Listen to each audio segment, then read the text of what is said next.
Thank you again for inviting me. My name is Ed Labra. I am Kilo Quebec 4 Whiskey Echo Bravo, KQ4 WEB. I'm a general class operator, and hopefully will be extra later in the year. So that's the goal that I've set.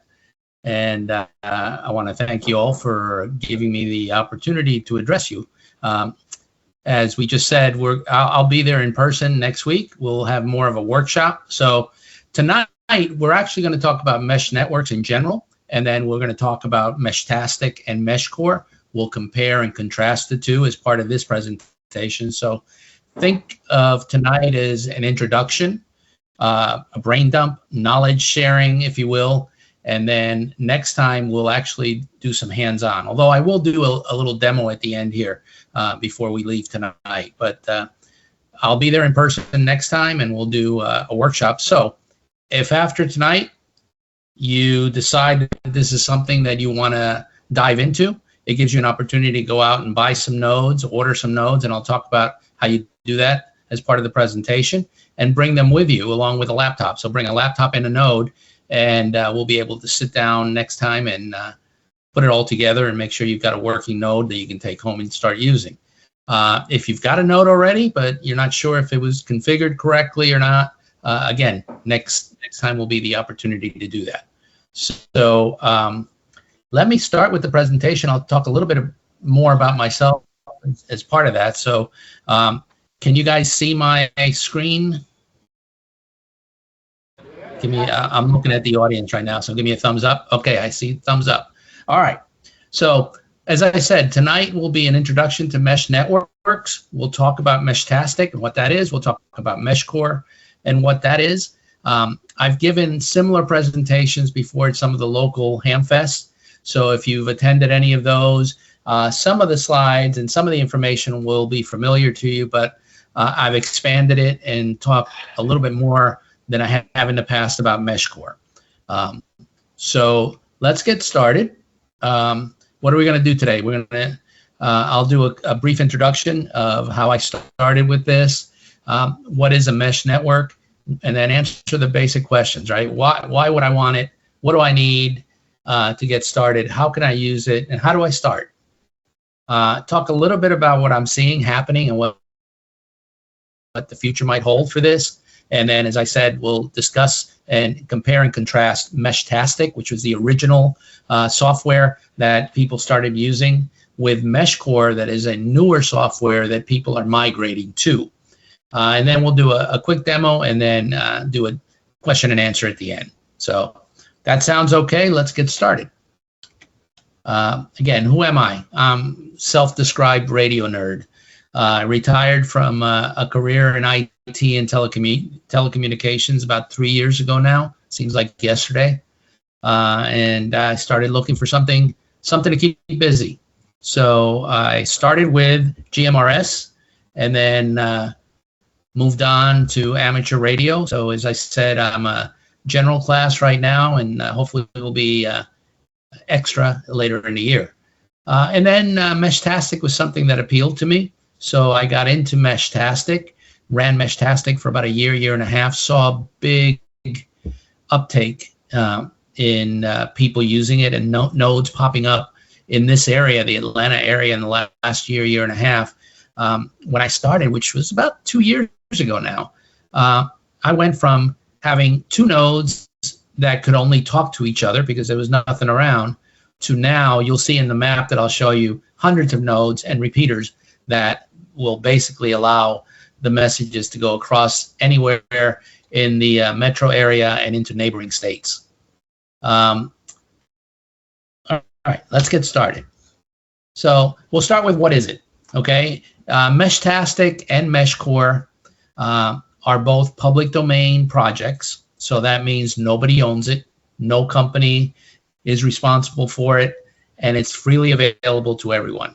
It's on GitHub. You download it from their website. You can also go to the source code on GitHub and start tearing it apart. And people are doing that. I know folks that are basically taking that code, building Python scripts to add to it, adding features and functionality that doesn't exist in the basic code, and then sharing that freely to everybody else. And that's that's the beauty of it, right? It's user developed, user led, and lots of people out there that can help you through Reddit, through local groups that I'll talk about, and so forth.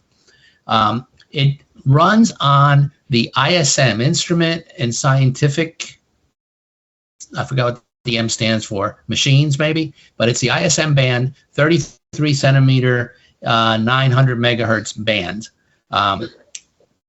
It does not require a license. Anybody can use it, whether you're a ham or not. No license is required. Nobody owns it. So the devices themselves are LoRa devices, and I'll show you some of those, but they could be small little devices like this that cost about $40 and up. Devices. This is one that I built that is a solar node. I have this as a repeater up on a pole, which I took down, but you can kind of roll your own and build what you need with parts that are readily available. Let me go here. All right. Again, with what is it? The beauty of it is that it uses no infrastructure. So no cellular network is needed, no Starlink, no internet, no RF other than the 900 megahertz that the devices themselves use.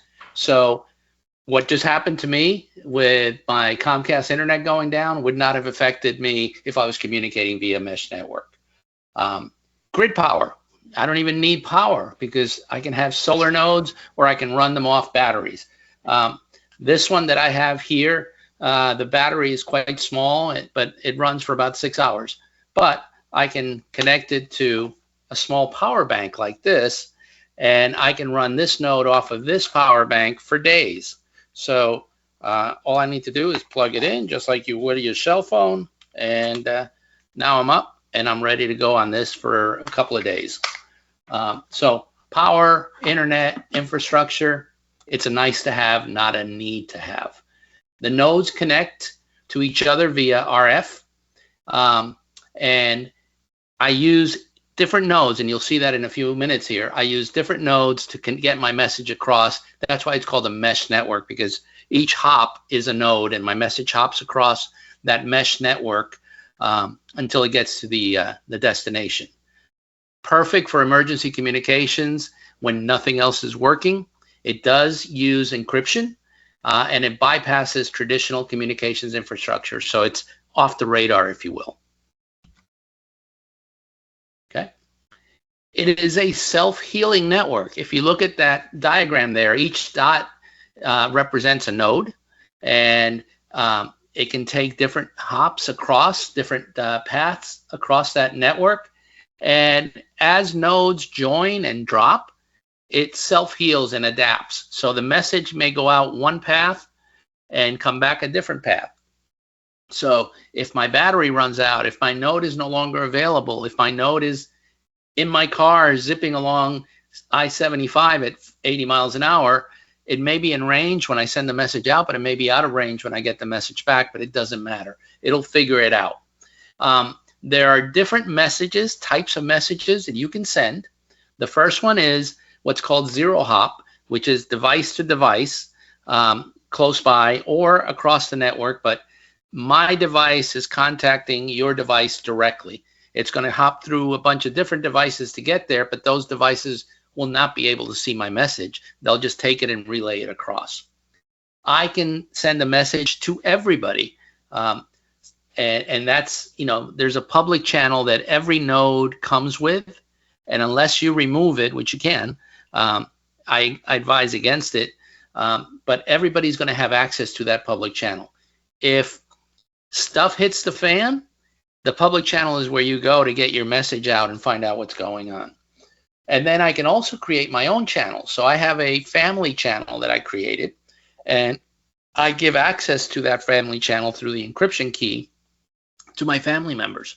And they're the only ones that can use that channel. So my messages will still go across the mesh network, but I can communicate one message. I can send it out to my wife and my 2 kids, and they can respond back, and we will be, our small group will be the only one that that can see it. So those are the three types of messages: one to all, one to some, and one to one. This is worldwide. In the United States, we use 900 megahertz. In Europe and other countries, they use 868 megahertz. But it's pretty well a worldwide standard. Okay, so why would I want it? So we talked about what it is. Now, why would I want it? It comes down on the upper right-hand corner. I don't know if you can see my mouse, but upper right-hand corner there, there's three areas: community, disasters, and decentralized communications. Community. We have a number of small towns and communities up in Upper Georgia, North Georgia, that have standardized on Meshtastic. And they use Meshtastic and channels, like I just said, that they created, and they share that channel and that password out to its residents. So you live in a small town, something happens, a tornado comes through, your one or two cell towers that service you, that area, are gone. Now the local authorities have no way to communicate to you. Well, they've decided to use Meshtastic. So now residents can go out and buy a $40 node. They don't need a license. They don't need anything. The municipalities can help you out and set it up. And now, if everything else is down, they can send messages. Here's where you go to get help. Here's where we have food drops, those types of things. And we're seeing more and more of those. Not that long ago, we had the hurricane that knocked out large parts of North Carolina. Cell towers were literally washed away. If they had something like this, that could have saved them. We as ham operators came and saved the day and helped public safety, but it took us some time to set up repeaters, to set up antennas. This is something that they could have used right away. Not that long ago, there was another hurricane that came through and knocked out large parts of Jamaica. Again, if they had had Meshtastic in a meaningful way there, they could have still communicated back and forth. So community and disasters, those are the main two reasons why people are flocking to this. Some people like the fact that it's decentralized and nobody owns it, nobody controls it. So you can talk freely and privately, and nobody's going to be able to eavesdrop or control it and shut it down. So those are the three areas that I see. I myself want to have an alternative way to communicate with my family. People can use it as an alternate communication strategy or emergency. Off-net or prepper communities love it because they can put this in place where there's no other infrastructure. You could be in the middle of Yosemite and this thing would work. You give a small node like this out to your party, everybody carries it, and you can communicate. They even make some like this. That's a credit card. It's a credit card size, and it's got everything in here: battery, radio, antennas that you need to communicate.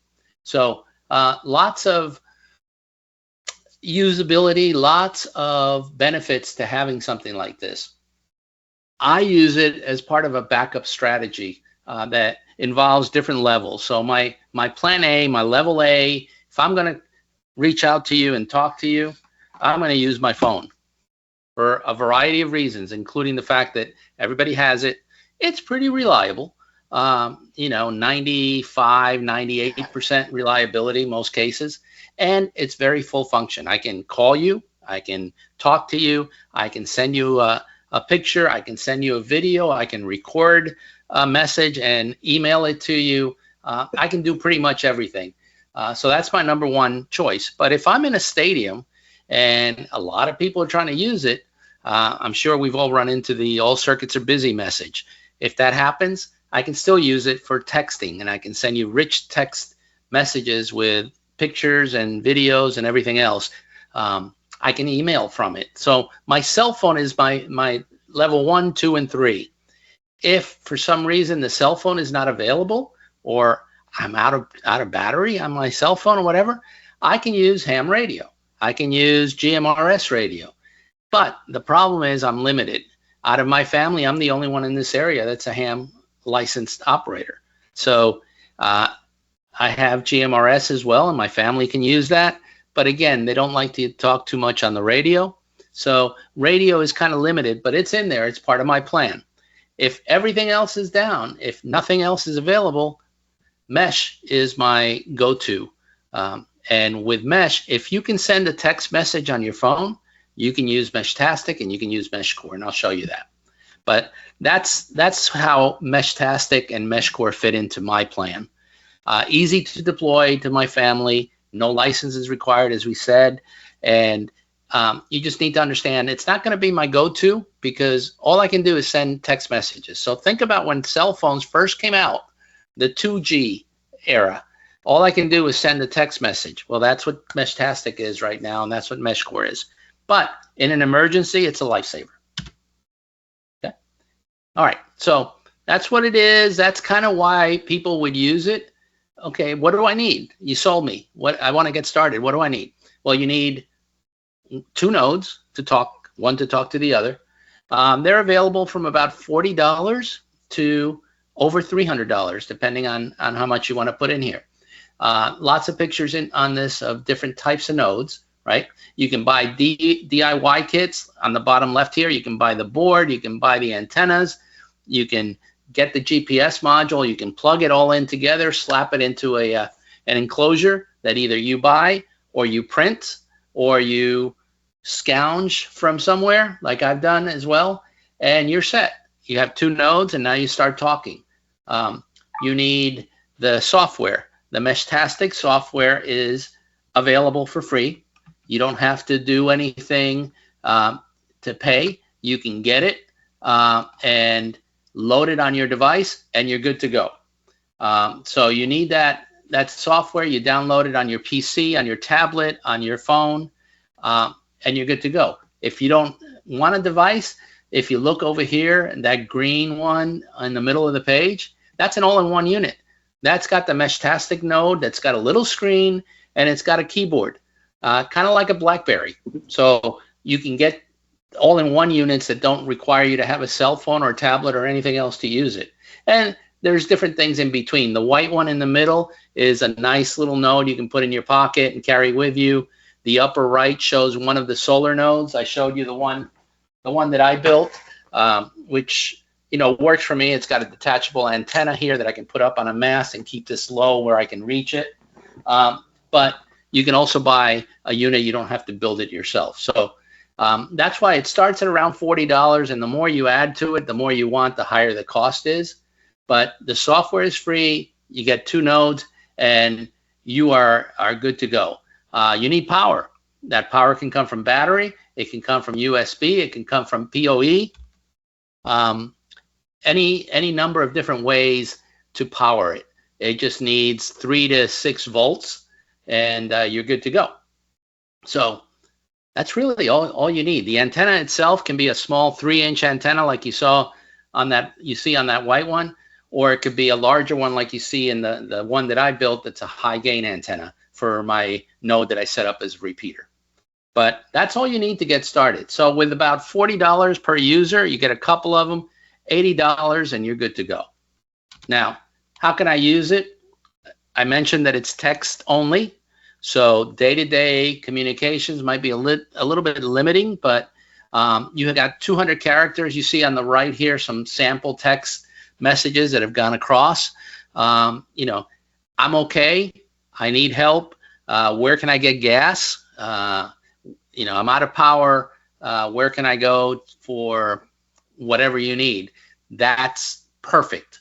And you can put that out on the public channel. If you happen to live in one of the communities that use Meshtastic, you can get that out to the community channel and get responses. So really, when I say it's a lifesaver, I'm not exaggerating. It can be a lifesaver for somebody that needs help. Their phone lines are down. Their cell phone access is gone. And Meshtastic may be the only way to communicate that's still working. I mentioned that it is end user developed and enhanced. People are putting extra functionality on top of it every day. There's a program called ATAC, which is used by groups and teams, paintball teams, or people that are out hiking together in groups. ATAC will let you use Meshtastic, and it sits on top of it, and it kind of like APRS, it'll send your position reports to everybody else on your team, but nobody else. And you can send messages between you, and you can see at a glance, looking at your PC or your laptop or your tablet, whatever you're using to communicate with the node, you can see and overlay Google Maps on top of it, and you'll see little points where people are. You don't have to get on the radio or send message saying, hey, where are you? You can just look at the map and see real time. That's an example of something that's been added on. People are creating bulletin board systems, kind of like the old time dial-up internet BBSs, where you can log in, you can leave a message, you can upload, download files, that kind of thing, using Meshtastic and Meshcore as the underlaying communications layer between them. And then the last part, sensors. Whether you're a farmer or you have a warehouse or whatever, you can set up sensors, humidity sensors, temperature sensors, light sensors. This node here, believe it or not, that I carry in my pocket, that's the size of a credit card, has a sensor built in for temperature, humidity, and a light. So it'll tell me whether the lights are on, whether I'm outside, sunshine or shadows, and you can use that. And again, public domain, I can build a script or I can build add-on apps that use that will alert me when the water level goes down or up, when the humidity reaches a certain point, temperature gets to a certain point. It can send me a message using Meshtastic so that I can take the appropriate action. So lots of capabilities that people have added and continue to add. So again, I mentioned a little bit why I'm using it. Hurricane Beryl in Houston, my in-laws and my brother-in-law are in Houston. They live 3 miles away from each other, but during the hurricane, they were isolated because of the flooding. And all the cell phone towers went down after the batteries went dead. They had, even though they were only 3 miles away from each other, they had no way to communicate. Had they had these nodes, they could have easily continued to communicate until the water receded, the infrastructure came back up. And that's really my driver. That's why I got into it and started looking at it. My family will not become hams.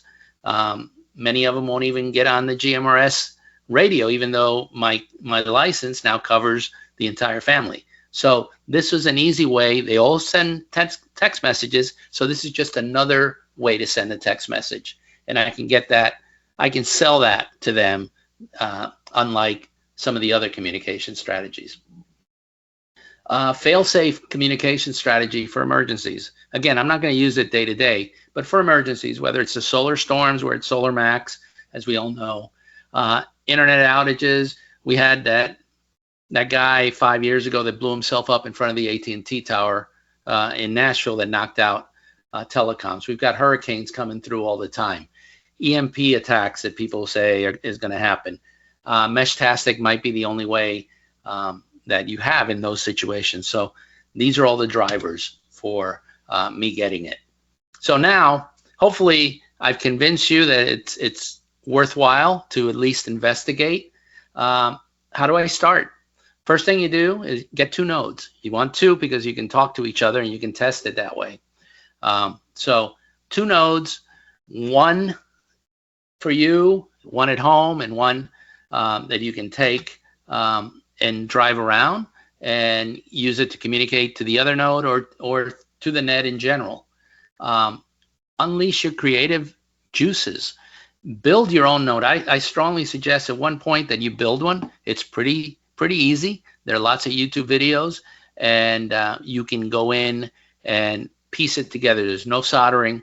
Literally, it's taking the antenna and connecting it, taking the battery and connecting it, that type of thing. So if you're a little bit, a little bit technical, you can do it, but it doesn't require any great extent of technical knowledge. And there are literally YouTube videos that step by step into putting it together.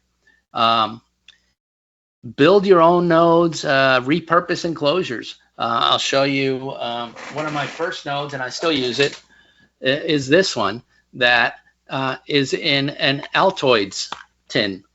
I've got my node in there, my battery, my antenna. It plugs in USB here, and it's pretty sturdy because it's metal. And I just repurposed Altoid tin, and that's one of my nodes. It works great. Birdhouses. You can put a node in a birdhouse. If you're in HOA, you want to stick something out, you don't want it to know, you don't want anybody to know what it is, put it in a birdhouse. It works great. Outdated routers. If you've got internet routers, you can take the board out, and you've got plenty of room there, and it already has the mounts for the antennas. So it could be a repurposed internet router. You know, the sky's the limit. And if you have a 3D printer, even more, you can create whatever you want to house it. You can store whatever size battery you want in it, and just put it together yourself. Lots of libraries here in Cobb County, and I'm sure in Gwinnett as well, have 3D printers, and they will print any enclosure. So you can download a file from Etsy or somewhere else, take it to your local library and tell them you want to print it, and they only charge you for the amount of filament that it uses. So that's another way to have something custom made, even if you don't have a 3D printer. Okay. Network with others, join forums and Facebook groups and YouTube videos. Create private channels. You may want to create a GARS channel that you know, everybody in GARS can use as a private channel that allows you to communicate to each other using Meshtastic. Then research. Meshtastic.org is the website for Meshtastic. Meshcore.io is the website for Meshcore. Lots of useful information, history, background, and technical discussions on how it works and that kind of thing. Now, there is another website called meshcore.uk. Don't go to that one. Go to meshcore.io. And the reason I say that is meshcore.io is the original one that the developers put together. And meshcore.uk, one of the developers kind of split off from the team, and he's trying to copyright things and trademark things and kind of monetize it. So everybody's sticking with Meshcore.io. That's the original development team. So go there instead. But both of those websites are very useful to you if you want to learn about Meshtastic and Meshcore. Can you still see my screen? I'm not sure if I'm still sharing. You're not sharing. Okay, I'm not sure what happened there. Can you see it now? I can get it back there. Yeah. You see it? Yeah. Okay. All right. How about now? Use the microphone, Dallas. You still see it now? He can hear you over the microphone if you use it. Yeah. Yes. Okay. Clear. All right. If you can still see it, I'll keep going. Keep going. You got a 5-9 coming in here. All right. Again, how do you start? Organize people. Find like-minded folks. This is a great example.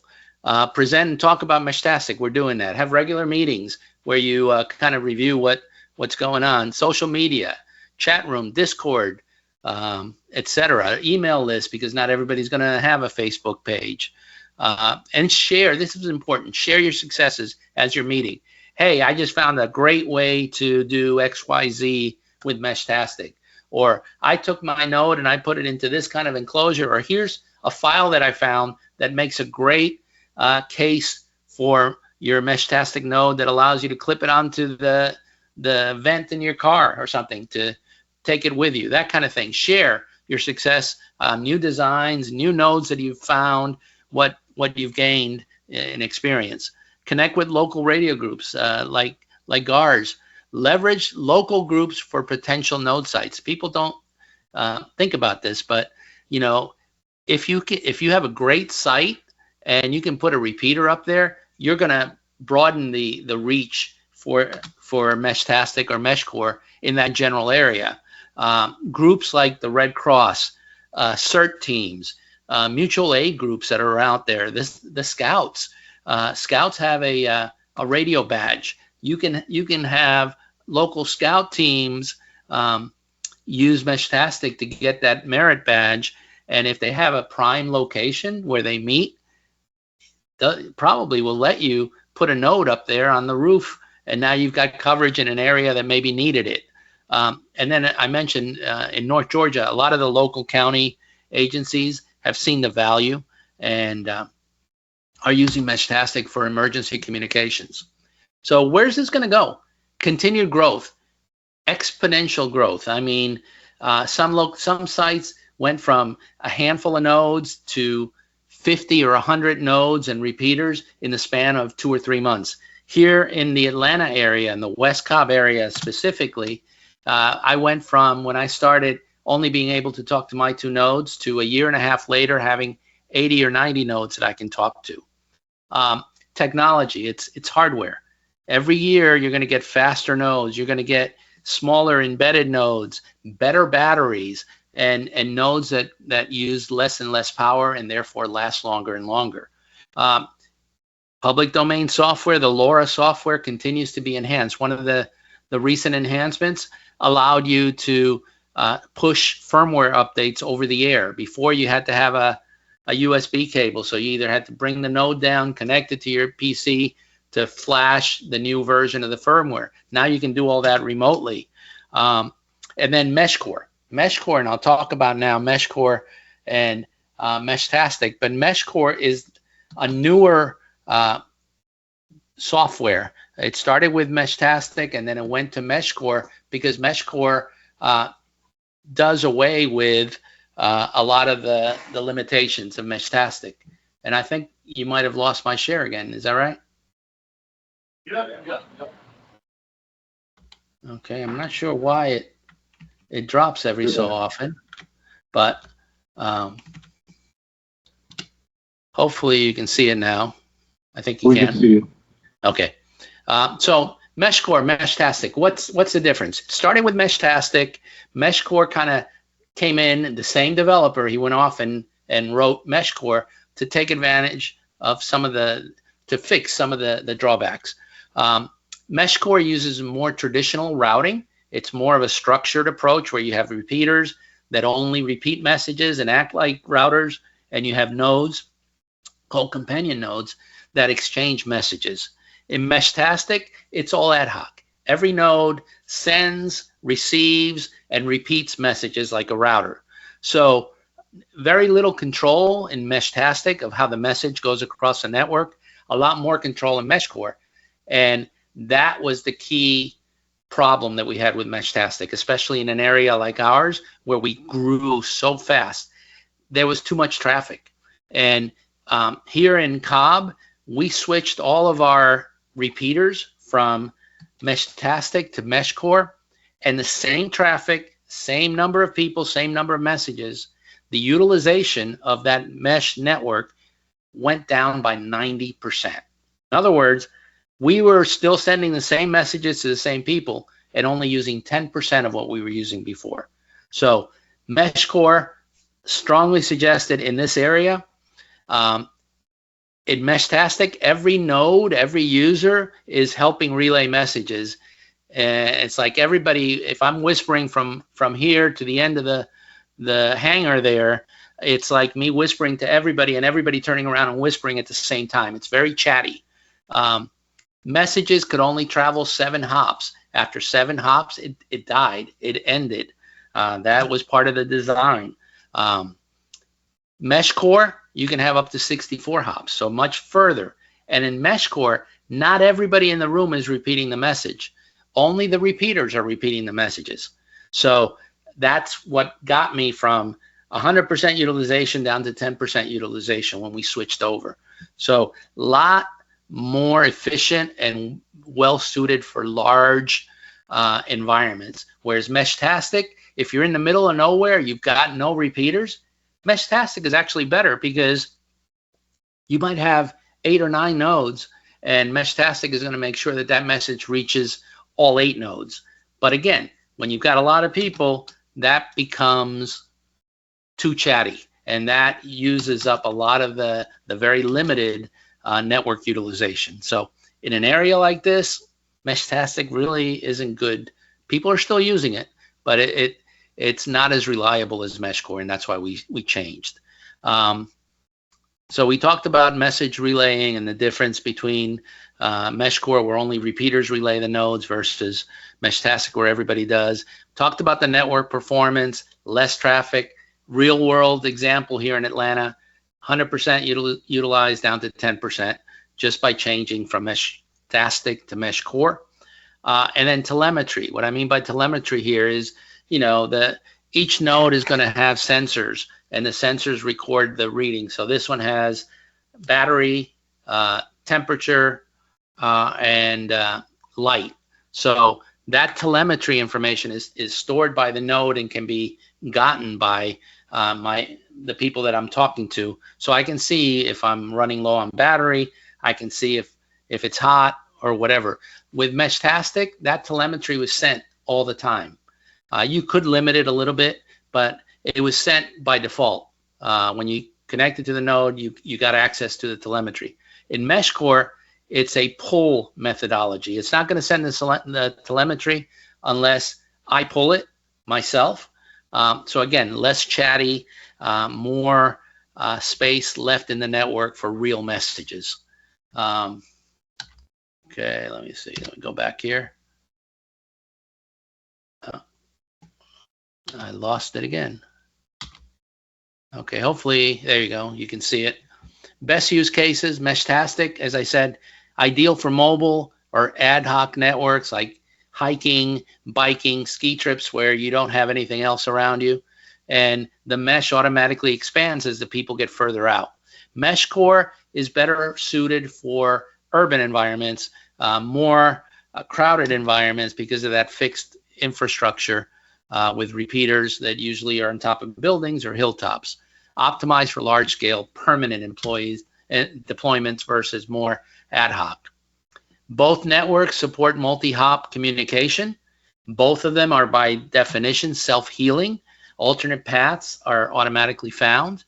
Meshtastic uses managed flooding. What I mean by that is when I send a message in Meshtastic to another node, the first time it's going to send it to everybody, and then it'll try to find a more succinct path back. Meshcore does it better.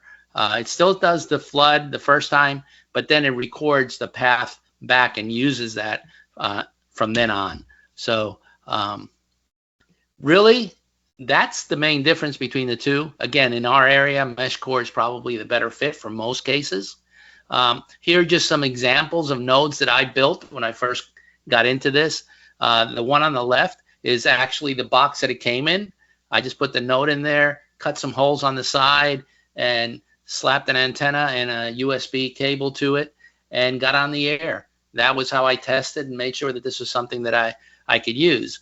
I talked about the Altoids tins that I used as cases because it's more durable. So I was able to take those around. You see one that I just kept at home and I just plugged into the wall. The other one, I put batteries in the tin and I moved the node to the outside. And then on the right is the solar node that I put together, tested it out on my deck, and then put it up on a pole. So if that's not for you, I understand. You can buy pre-built nodes.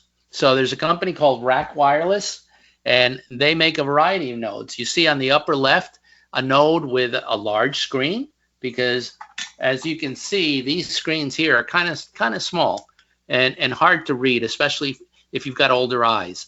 But you can get nodes that have bigger screens. Rack Wireless is just one of the people that make it.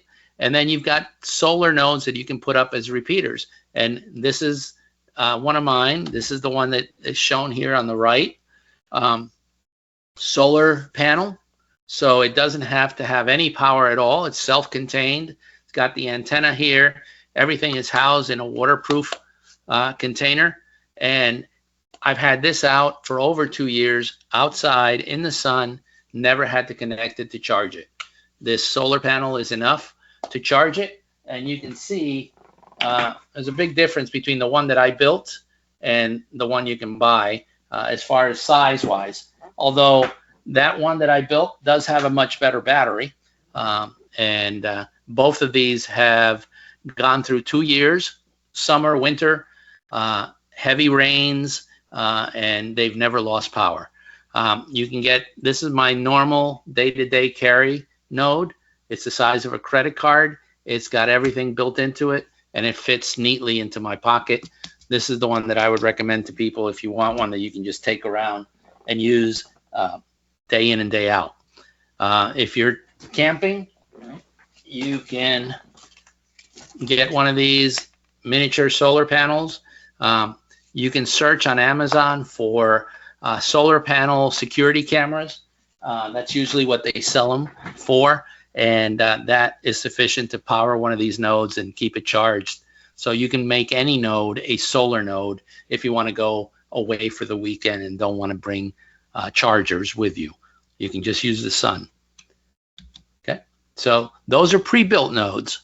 There are lots of other pre-built nodes. These are just a sample, and I've circled some of the more popular ones. So you've got the one up on top in the first row, the LilyGo T Echo. The nice thing about this one is that it uses an e-ink screen, kind of like the Kindle does. It uses no power to drive the screen. The only power that it uses is when it has to change the screen from one screen to another. This Heltec down here in the second row, that was my first node. This is an older one, but they still make those. Over in the middle on the second row, you see a T-Deck, which is a model that is fashioned after a BlackBerry. So all self-contained. I don't need anything else. It's got a big screen. It's got a keyboard with tactical keys. And then to the right of it, I got a smartwatch that has a Meshtastic or Meshcore node built into it. So I can carry it as a kind of like a smartwatch. Haven't used that one. Don't really think it would work for me just because it's too small, but it's there. You've got some of the other ones here, the bottom row solar panel that would be a great one to use as a repeater. And then again, this one over here is highlighted. That's a great one. So those are pre-built full devices that you can buy and take it out of the box and you're ready to go. If you want to build your own, you can buy, and I'm sorry, there are no pictures for these, but these are all different boards, different Meshtastic, Meshcore hardware that you can build. You can attach this to batteries, to solar panels, to antennas, and you're ready to go. These will fit in the GPIO slots of Pi, Raspberry Pi. Stick this on, and now you've got a Raspberry Pi with all the capabilities of the Pi with a LoRa board on top of it that you can build your own node and add Python scripts and do things like that. I've got a number of friends that are doing that. So kind of in a big nutshell, what Meshtastic is and how you might want to use it. You should be able to see my screen still, right? This is meshcore.io that I mentioned, and you can go in here. This is what you would use to flash your node, and then you can click on all these things to get different information about history and what you can do. Step by step how to set up, and if you come to the next session, we'll use this to actually load the firmware on any nodes that you bring in. Here's a map. Again from Meshcore, that kind of shows you the use of Meshcore, not just here in the U.S., but around the world. And hopefully it's going to load. It just froze on me. But let's go to this other one and see if this one does better. This one is Meshtastic. So it's going to load because I lost internet before. But you can see in here how it's used around the world. If I zoom in or I focus on the US here, the Southeast has 776 nodes, 773 if I zoom out, the US has almost 4,000 nodes, and this is just Meshtastic. If I keep going in, go into the Atlanta area and zoom in even more. Okay, so here's Macon. Okay, here we go. You can see where these nodes are located. And again, this is Meshtastic. So, zoom in and it gives you exact locations. And when you set up your node, you can give it the exact location to publish, or you can kind of give an approximate location. So I have my nodes listed within a quarter mile of where they really are. But you can see that we're pretty well covered here in the Southeast, and especially in the Atlanta market for Meshtastic, and that got to be a problem, quite honestly. Let me see. Yeah, Meshcore came back. There's actually more Meshcore nodes than there are Meshtastic now because of the growth. But if I do the same thing in Meshcore and I zoom in to the Atlanta area, there's 130 just here in the perimeter, north, the city and north.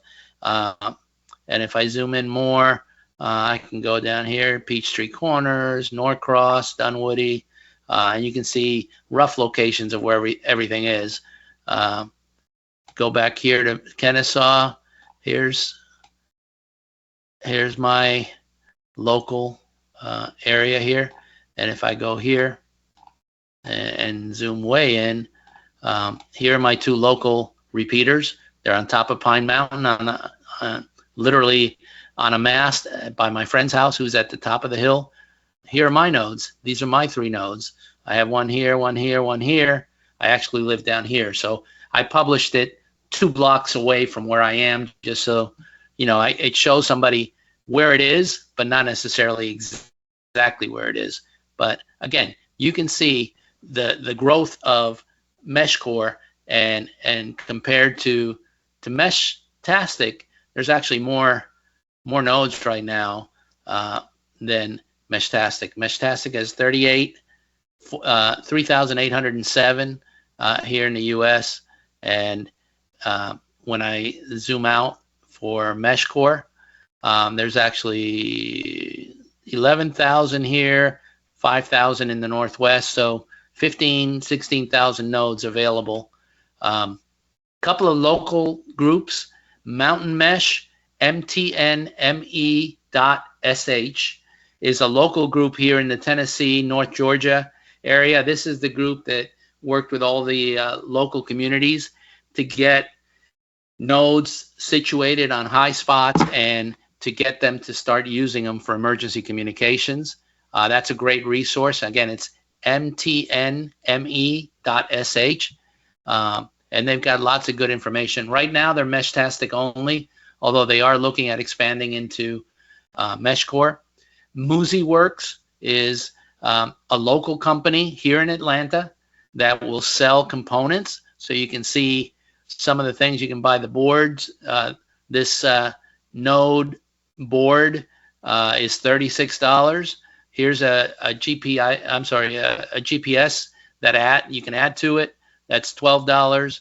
Or you can get their antennas, Yagi's high gain antennas, what have you, associated cables and antennas, batteries they sell. And then down here, they've got the finished node. So if you don't want to build it, you can still get, this is the one that I was talking about that has the e-ink right here. And then additional boards. So we've got local resources that you can go to. And again, that's MusiWorks, and that's muzi.works.com. And you can source your nodes right from a local company if you want to do that. And then the last one that I'll show is Rack Wireless, and there's they're the makers. They're overseas, but if you go to Rockland.com, ROKLAND, they are the local distributor, so you don't have to pay import fees or anything and get the same equipment. And they're really good. They make good quality stuff, and that's the one that right here. This is the repeater that I bought from them. And again, it's been working 2 years without a problem. And that is it as far as presentation. So let me share my screen, and then I'll show you a quick demo here, and then we'll go to questions and answers. So I'm going to cast my screen here, and if everything still works after that internet, I should be able to show you what I'm looking at here on the screen. Okay, so take a picture. There we go. Share my screen. And can you now see it? Thumbs up if you can see my phone. Okay, so this is Meshtastic. This is the app. You can go to the right here and you can see a real-time map. And I'm just controlling everything here from my phone. So I'm sharing you my screen. So this is similar to that web page that I showed you. Contacts on the bottom left. You'll see I have 135 contacts on this node, and this is this node here that I'm connected to. So my phone is connected to this node right now, and you're seeing a live feed. So I can go into all 135. I can search for a particular node, or I can filter and say I only want my favorites. So these are my favorites, and every one of these is a node. Some of these are repeaters, and some of them are regular nodes that myself or other people would have. So this one here, WebGator, is this node here. So I'm going to connect to this node, and then I'm going to send a message to that node. So this is the one-to-one, one node to another, and I can just send a message and click send, and now it came across to that other node. So now if I go to the other node, I see that message, and I'm sorry I can't share that screen, but I can go back here and I can say hello and send that, and now you'll see it pop up over here on my node. And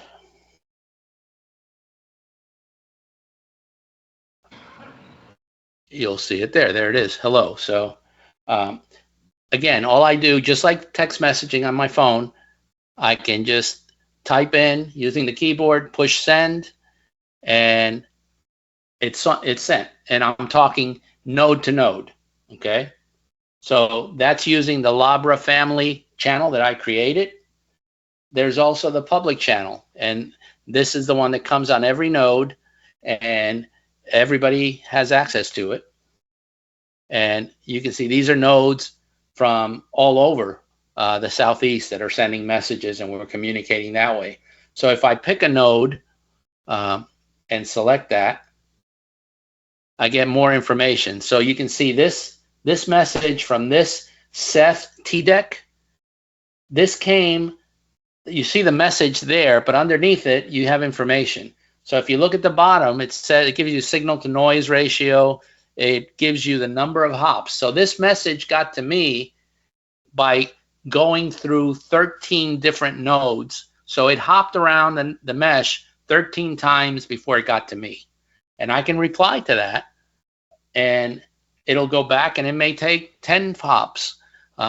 So these people, all these messages that you're seeing on here that I'm scrolling through came through on the public channel, and some of these are from Kentucky, some of these are from Tennessee, a lot of these are from the Georgia area, but that is how you would send messages back and forth. Again, one to everybody.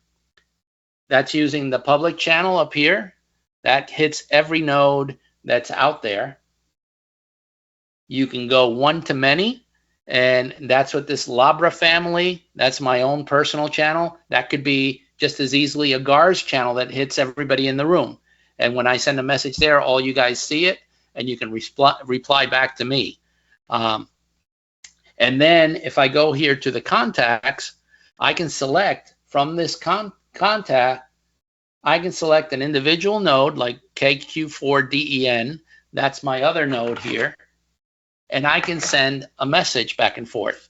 So I can communicate one-to-one, one-to-many, and one-to-some. And again, not much to show. Really, that's all Meshtastic and Meshcore can do is send text messages back and forth. But again, in an emergency, for what it's for, it could be a godsend. So with that, I'm going to stop sharing, and I am going to open it up for any questions and answers that you guys might have. And again, next time I see you, I'll be there in person, and we'll have the ability to take any nodes that you have, and we'll flash them, we'll set them up for you, and get you on the air if you want. All right, thank you. Since the majority of these components are coming from China, what's the comfort level in the community that there's no back doors dumping information to servers in the United States and sending the stuff back to China? Well, you're flashing it from scratch, and the firmware is developed. It was actually developed in England. That's where this whole thing started. But it's public domain, and you can be assured that people have already taken that and ripped it apart. So if there was any backdoor, any hidden comms channels, people would have found it already. And that's the beauty of it. It is nothing. It's not owned by any company. It's not like getting a router from China and you don't know what's in there because it's all locked up. This is public domain, and every line of code is available and changeable by you. So I think it's pretty safe. Two questions. One, is the hardware the same for Meshcore and Meshtastic, or is it different hardware? 99% of the hardware will run both. That's a good question. And if you do go to buy something from MusiWorks or Rockland, just make sure you ask them or tell them that you plan to run Meshcore on it. The only hardware that's not compatible with Meshcore, and it's temporary, is some of the newer hardware if people haven't put the firmware on it yet. But it's coming. I think everything that I showed you, with one exception, can run Meshcore, and that one exception, the firmware was being ported to it. Last time I checked, it may already be available, but as of about 2 months ago, it did say it was Meshtastic only. The follow-up question is, can the bikes of the Meshtastic or Meshcore can communicate with each other, or are they totally separate ecosystems? No, they're different. The methodology is a little bit different. However, because of the fact that these are boards that you can put onto, for example, a Pi, I do know personally some people here from the Mountain Mesh group and some friends here in Kennesaw that I have that are working and have already produced some nodes that will do both, but they do it independently and separately. They basically took a Pi, they put a Meshtastic board on it, and they put a Meshcore board on it, and created a dual band, if you will, repeater that can do both Meshcore and Meshtastic. So you only have to have one device that will service both networks. But as far as I know, there may be somebody that's done it already, but as far as I know, there is no one unit that'll do both. There are people that have put gateways in place so that it transfers Meshtastic traffic to Meshcore and vice versa. But that's pretty much frowned upon by most people that I know, just because the reason for having Meshcore is to get away from all that Meshtastic traffic. So if you're bridging both now, I think a lot of people will get upset with you because you're now bringing all that chattiness, all that additional traffic into Meshcore when we're trying to kind of simplify things. But it's technically feasible. The only thing that I know, just in my local area and my contacts. The only thing that I know people have done is they didn't want to have a Meshtastic repeater and have to put a second Meshcore repeater. So they put both functionality on one box with different antennas, but one box to do both, but not cross banding. Nothing that I don't think anybody's working on, and quite honestly, I don't think anybody would. Question. I'm actually connected on Mesh6 into my Heltech V4. I'm looking at the map.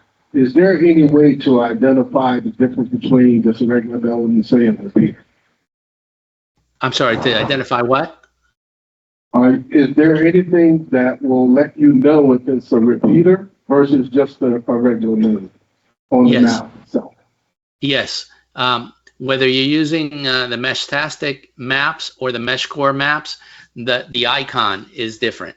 Now in Meshtastic, the repeater, and there are different modes that you can run the nodes in. There's repeater mode, there's client mute, there's client base, and they do things a little bit differently, but basically almost all the nodes, except for client mute, all the nodes can send messages and can relay messages, repeat messages. That's Meshtastic.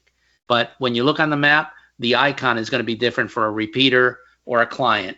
And when you click on it, it will tell you exactly what it is. On Meshcore, it's a little different. There's only repeaters and companion nodes. The map only shows you repeaters, as far as I know. It's only going to give you the repeaters, not the companion nodes. But the repeater cannot be used to send messages. You can't use it as your device. It's there as infrastructure, and the only thing it does is it receives messages and passes it on. Your companion node can only talk to other companion nodes that are within range and to a repeater. So it won't relay messages, it won't repeat messages in Meshcore, the companion. It's only sending and receiving messages. The repeater is doing all the relaying. So that's the difference. But in both cases, I think to answer your question, in both cases, the maps will have different icons depending on what that particular device is.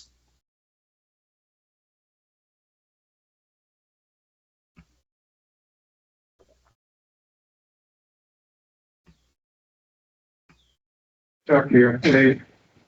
As far as the protocol level, do they give you the protocols they're running on, the underlying protocols, and can you put an analyzer on it for troubleshooting? Yes and yes.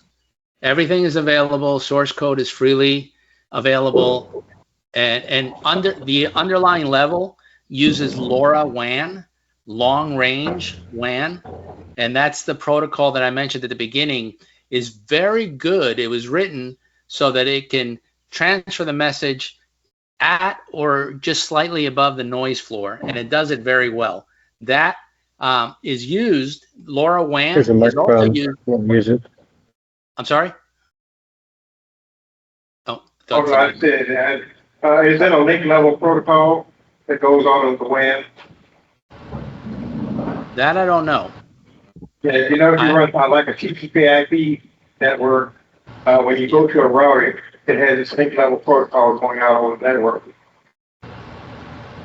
Yeah, you're talking about the different layers, and I don't know how this does it, honestly. But it is all freely available, and LoRaWAN is used by Meshtastic, by Meshcore, and other devices and other things that have nothing to do with Meshtastic or Meshcore. But it's all freely available, and again, people are modifying it and taking advantage of it to build additional things on top of it. Thank you. There is nothing hidden in this whole thing. Whatever the component is, whether it's built by the developers or add-ons that people are making, they freely share it, and is available to anybody. Again, I've got friends here in Kennesaw that are taking the code and they're building Python scripts to embellish things, and then they put it right back out on GitHub so other people can use it.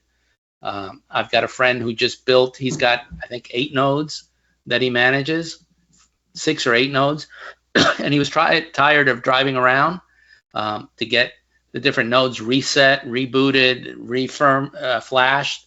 So he wrote some software that allows him to centrally manage via the internet these node pushes and firmware upgrades. Now he's got a Pi at each node, so he's using a lot of the capabilities that the Pi Zero gives him to do that. But he can sit at his home and he can say, okay, I want to put this firmware on this, and this node, pushes the button and it sends it out, reflashes it and reboots it. And I don't answer questions from this guy. He asks tough questions. I forgot you can see his head. Take care. Quick question: are there any groups that are maybe funding repeaters or anything from Meshcore that encourage people to get up to, build the mesh in places where it doesn't have good coverage? Not that I know of. Now, I'm not gonna give his name, but I do know somebody that has been building nodes and has freely given them to people that say, I want to set up a repeater in Dalton or somewhere else, and you know who I'm talking about.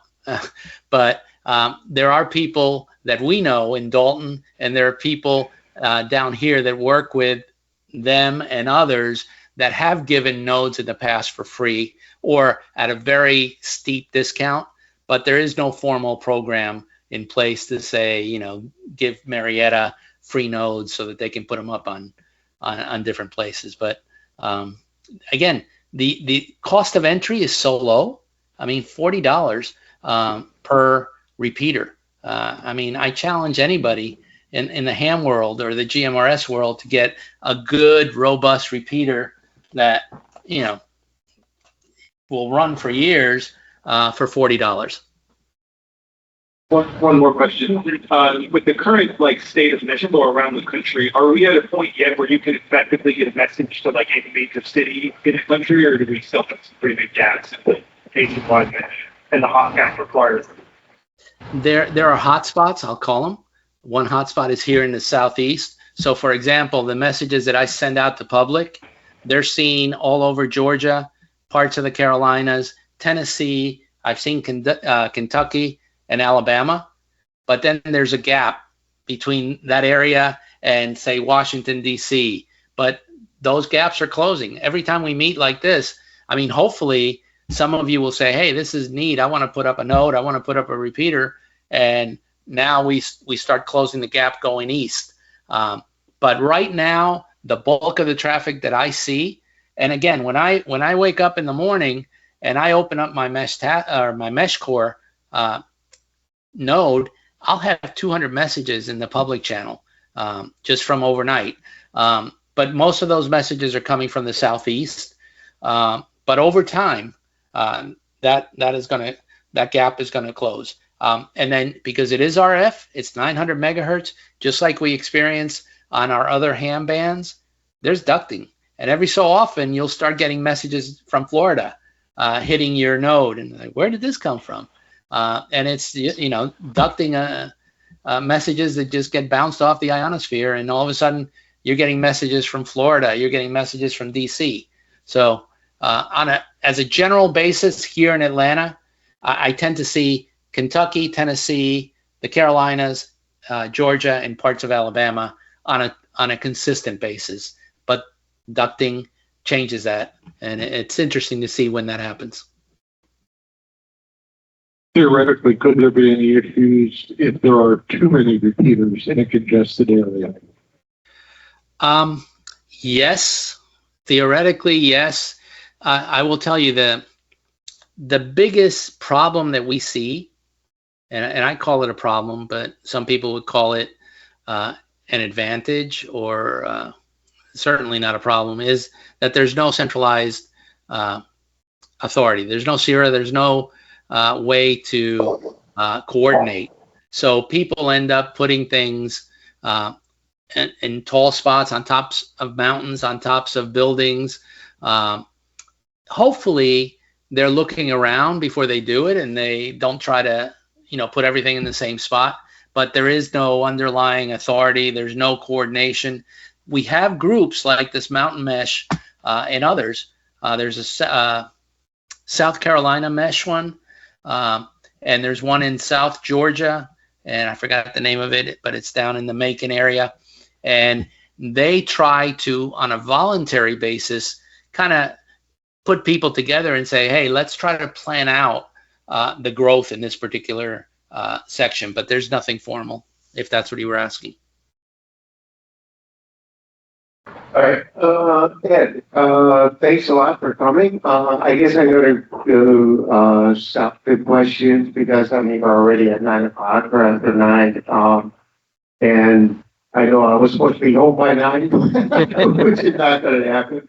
But Ed, thank you very much, and we will see you next week. Thanks a lot for coming. Looking forward to it. I'm looking forward to it. All right. Thanks, Ed. All right. Good night, guys.